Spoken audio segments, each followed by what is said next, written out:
Hi, I'm Amy Porter. Some of you know me as a flutist and a classical musician, others as a professor, and some of you know me as a publisher and arranger. I'm a stepmom, I'm a business owner, and I'm the founder of a couple of nonprofits. And this is my podcast. My core mission as an entrepreneur is to appreciate what I have around me. And then I try and see as clearly as possible how I can help. So let's talk, let's share information, let's laugh and sometimes cry over the things that we have to work through in life and in music, in business and family and relationships. Come on into my Porter Flute pod.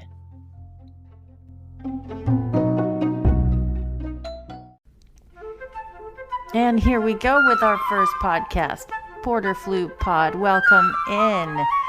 And we are not alone. Straight up, let's give credit to Justine Sedke and AJ Tomasetti for setting all this energy in motion. We are going to dedicate episode 1 to Ryan, who is on his way to Grand Rapids with the U.S. Army Reserve. Ryan is part of my flute studio at Michigan, and we want him to be safe. So thank you for serving us in our country, and we will get you those lessons later on this year.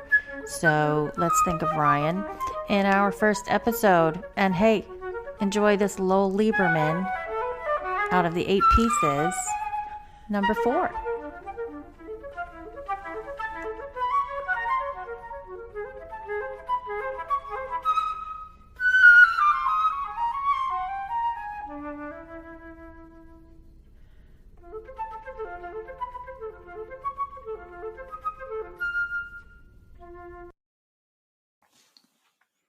Let's put a timestamp on it.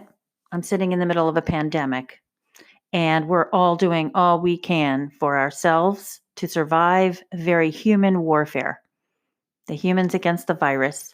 So here I am. I'm home. I'm wearing my mask when I go to the grocery store, and I'm sheltering in place. So I thought I'd share some musical thoughts and stories and maybe take you away a little bit into topics that could help you during this time. It's a little therapeutic. So here we go with episode 1, and I'm going to pepper it with some pieces from Lowell Lieberman's 8 pieces. I have a vault of recorded music that I hide. If it's not incredibly perfect, I don't let it out of my vault. So I'll go in and just play a few little bars for you from my archives. So here we go. Musical fear and the great unknown. The unknown, pandemic. The unknown, future. The unknown, health. The unknown, pretty much everything, right? So when we can put the worry thoughts away and look at what we do have and be grateful, we can start right now to create a renaissance. So historically, the Renaissance has brought an incredible attention to arts and music, the creative mind. And right now we have performing arts technology.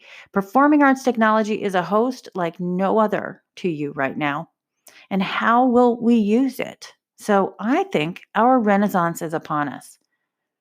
One of my first concerns when all this happened, when we were teaching remotely and we were meeting remotely and we were, quite frankly, dreaming remotely, we were realizing that we were inundated with apps. And so a great fear of mine was that my students would be overwhelmed with all the apps. So there's apps for meetings. So I encouraged them to get to know the settings. There are apps for learning music. So we have, lots of resources out there, everyone jumping online to give tips and tricks and journals. There's apps for listening. We have apps for teaching. We have YouTube and Vimeo channel. And if you don't have that, that is a must. So we have all these ways to give back.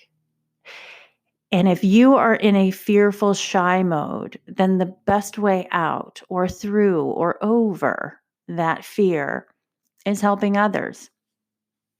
I'm confident that the arts will bring us more together than we've ever been. We're finally sitting looking at each other and we're trying to be healthy. And we're all of a sudden doing these incredibly human things and we're saving our planet at the same time. But we need to all be healers. So if you can take the musical fear and take it out of the great unknown, music is your love. Music is your life. And even if it's not, it's going to save us. So I would say make sure your musical fear is grounded in reality. No one can be you. So if you've got some great musical gifts, please use them now.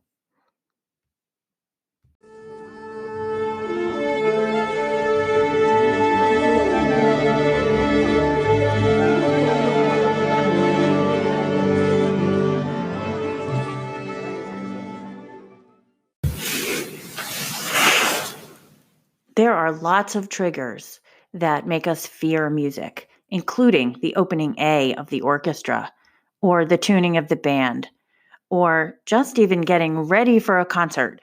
I call them flutterbys, those nerves that happen when you haven't even gone on stage.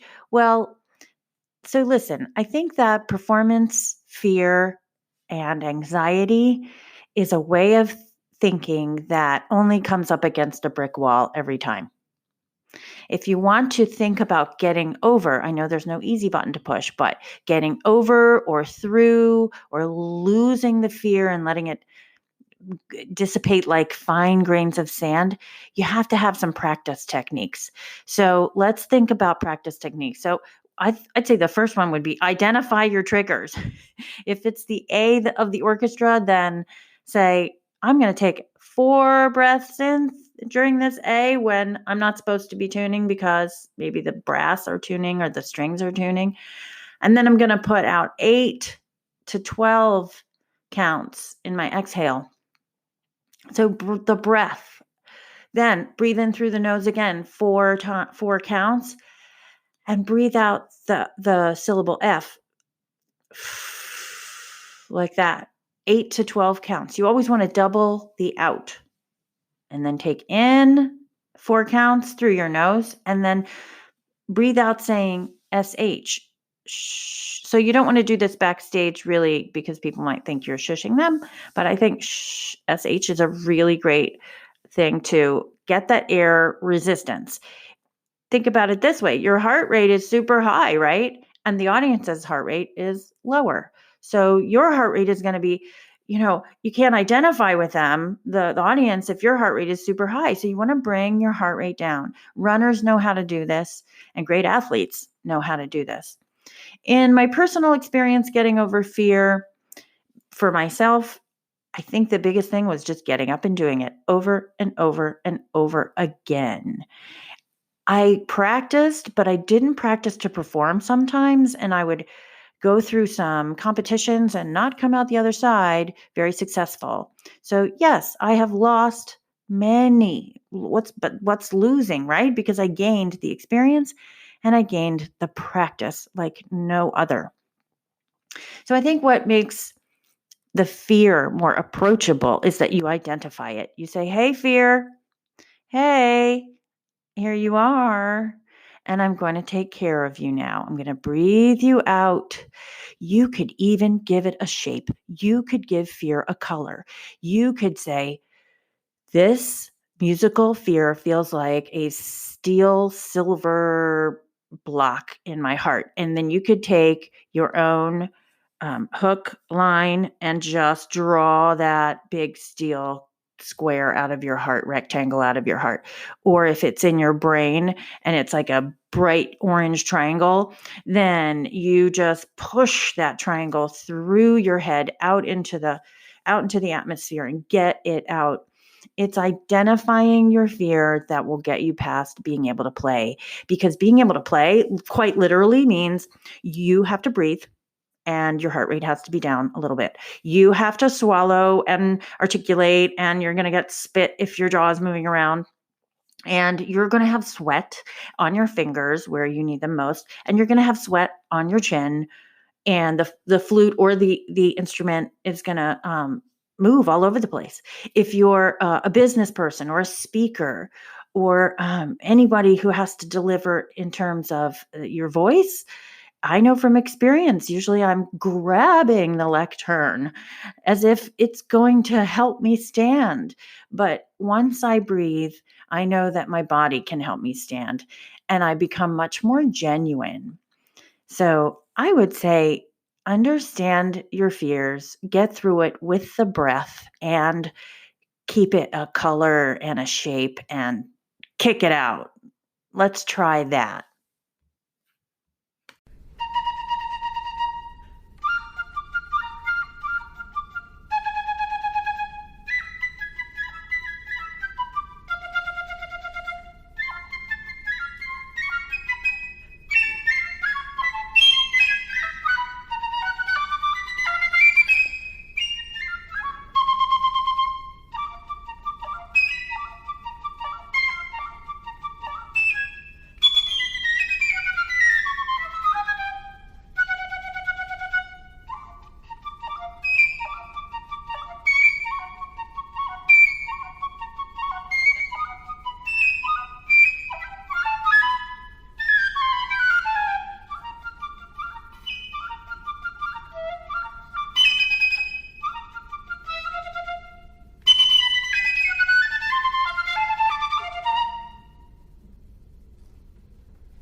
Let me tell you a story about a time that I could have been nervous, but I wasn't.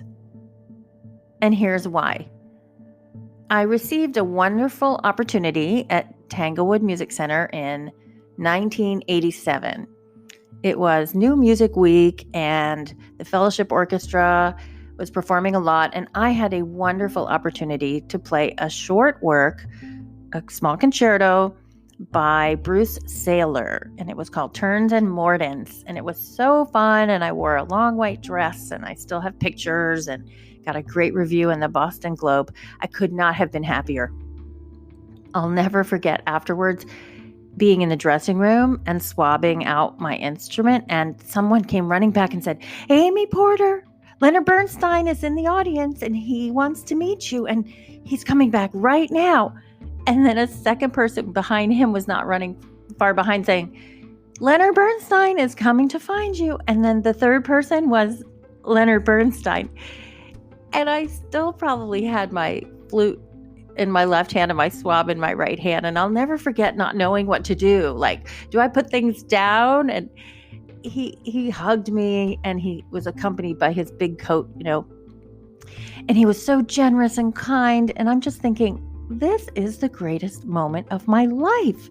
I didn't know he was out there. And here I was. There were no flashing bulbs, no parents there. It was just an incredible moment where Bernstein was in the audience of my concerto. I called it my concerto. Of course, it was for the concert, but after that, I played for him several more times, and he was so supportive. Okay, let's rewind. You guys, let's rewind. If I had known Leonard Bernstein was in the audience when I was a 21-year-old, do you think I'd be nervous? Yeah, a little. I would have been trying to impress him. Like, "Mr. Bernstein, my gosh." No, we don't want to be knowing who's in the audience.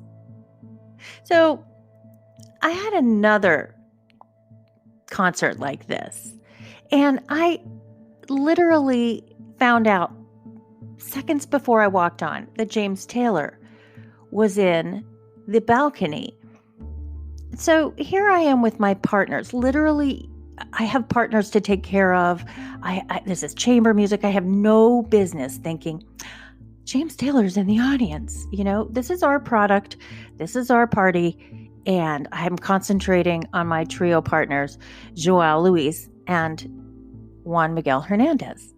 And so I walked out, and if I'm looking at my stand and I looked up and to the right, there was James Taylor. So he's sitting there looking at Joao, not at me. James Taylor's a great guitarist. Joao is a great guitarist, and James Taylor knew it. I just had to tell myself that this was my party. This was my product. And just take my ego out of it and my fear. So if you take fear out of your expectations and who's there, it just becomes a great musical product. You can call your own and be happy with it. There's no fear. Think about the job you have to do. I could have been nervous a lot of times.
The 8 pieces have the direction of carte blanche, which is pretty fearful for some people, like me.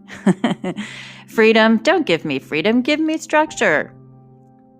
But Lowell says for the 8 pieces for solo flute, or piccolo, or alto flute, or bass flute, that you can pick any one of the works and play it on any one of those 4 instruments. That's exhausting for some people. Don't give me that kind of freedom in music. That's too scary. So I was happy to just create the works that Lowell wrote and hear them in my own way. I just wanted to create my own story with Lowell's framework. So thanks for the 8 pieces, Lowell.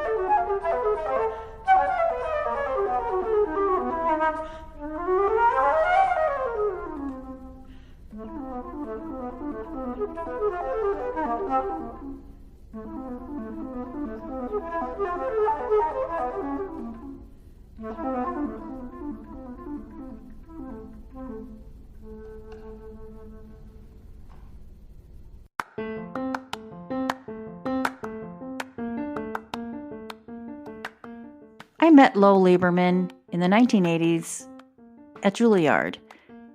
It was an incredible time to be there among amazing talent. And when he would write a work, we would pay attention. He had written a sonata for flute and piano for Paula Robeson, and I was entering the National Flute Association's Young Artist Competition. The application called for an American work, so I called up Lowell and said, "Hey, can I take your piece and program it on my recital for this competition?" And he said, sure, and he proceeded to listen to it 3 times as I played it on various recitals throughout the city. That was New York City. So I went off to the competition in Minneapolis, and that performance probably is one of the most famous performances that I can remember. And the reason why it's so memorable is because people still come up to me and mention Lowell Lieberman's piece. it was 1990. That's how long ago it was when I played to a full ballroom, half of which emptied after I played the piece. And why did it empty? Because everyone ran to buy the piece. And I think Theodore Presser had 7 copies. That day, I will never forget. I mean, I really felt like I gave my friend an opportunity to be heard, and there was no fear. So if you have fear in music, try and get to know the composer. It doesn't matter if they're not alive anymore. I think that the fear dispels once you really make friends with the works that you play and the art that you want to create. There's no fear in music.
No one can take practice away from you.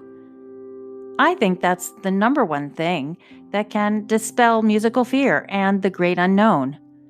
Practicing is decision making. Practicing is learning form and technique and all the tools necessary. Practicing is a lot of fun when you bring to the table all that you have, your fear and your concern of losing something and comparing. Comparison is the thief of joy. So get rid of all those things that you're coming up against and hitting the wall, and use the tools that are healthy for you, like practice journals or even diaries. Practice journals are really great when you have a goal in mind, like a competition. Practice journals are great when you feel you need structure. Practice journals are great if you even use videos of your lessons and then comment on your own lessons. Don't just let your teacher comment. And for me, I get up in the morning and use something called the Start Today journal. It's Rachel Hollis's way of showing you how to be grateful. Sometimes I don't do it because I just need to plug back in and just listen. And then when I'm ready to write, I write. In the mornings, I take care of myself, and that dispels a lot of fear to get in front of a camera or a microphone like I am right now. If you're alone, I would encourage you to Zoom and a cappella and get in front of the camera and meet with friends and play duets and learn excerpts together and just do a lot of, performance-related activities so that when you are back on stage in front of people or you are feeling sweaty because you're in front of a camera, that it's a lot more friendly to you. I think friends can really, really help at this time. So don't fear being in front of the camera during this time when we're by ourselves. There are a lot more people out there listening that need everything that you have to offer.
Musical fear can stop right here, right now, when you just allow yourself to be you and to find the most beautiful things about what you have to offer. So let's go into the unknown together. Let's keep practicing. Let's keep talking. Let's keep smiling and looking at each other. And let's take care of those who need us. So who needs us now? The people that are sick, the people that are losing loved ones, the people who are alone, and people who are working every day to save our lives. Thanks for being here. I'm grateful for you.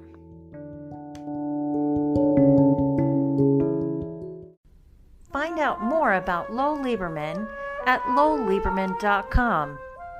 You can also purchase the 8 pieces at Theodore Presser Publishing's website, presser.com, or at the music store of your choice.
If you're up for hearing more, you can always visit my YouTube channel, which is at Porterflute.